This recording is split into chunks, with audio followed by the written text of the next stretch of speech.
The attack on Trump is antithetical to America. Americans received a sobering reminder on Saturday of the threat that political violence posed to its democracy. It is a mercy that Donald Trump was not seriously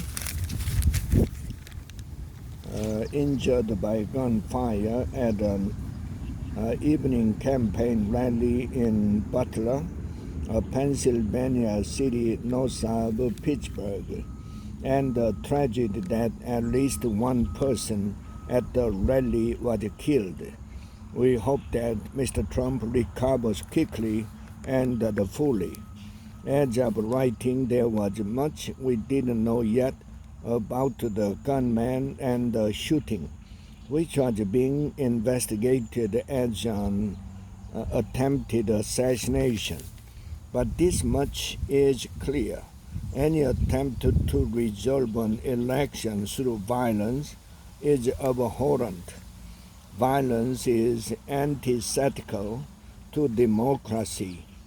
Ballots, not bullets, should always be the means by which Americans work through their differences.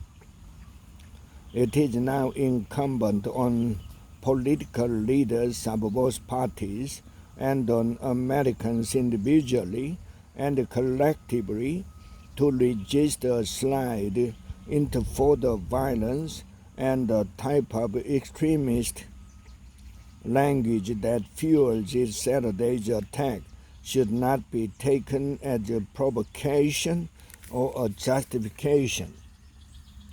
Americans also must be clear-eyed about the challenge that is confronting the nation.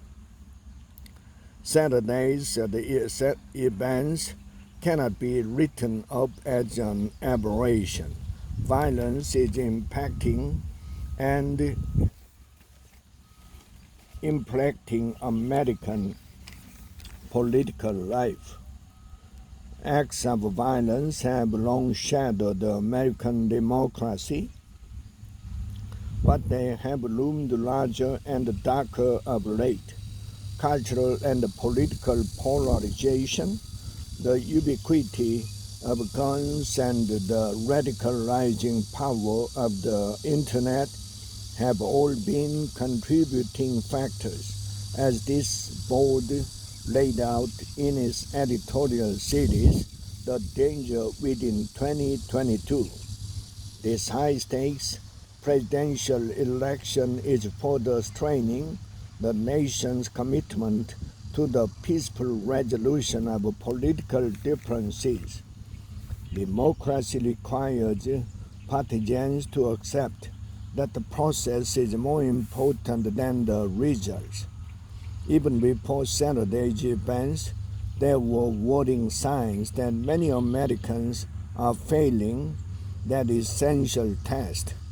In a survey conducted last month by the Chicago Project on Security and Threat, 10% of respondents agreed that the use of force was justified to prevent Mr. Trump from becoming president, and 7% said the use of force was justified to return Mr. Trump to the presidency. Mr. Trump's political agenda cannot and must not be opposed by violence. It cannot and must not be pursued through violence. The attack on Saturday was a tragedy. The challenge now confronting Americans is to prevent this moment from becoming the beginning of a greater tragedy. This election must be resolved by the vote Americans will cast.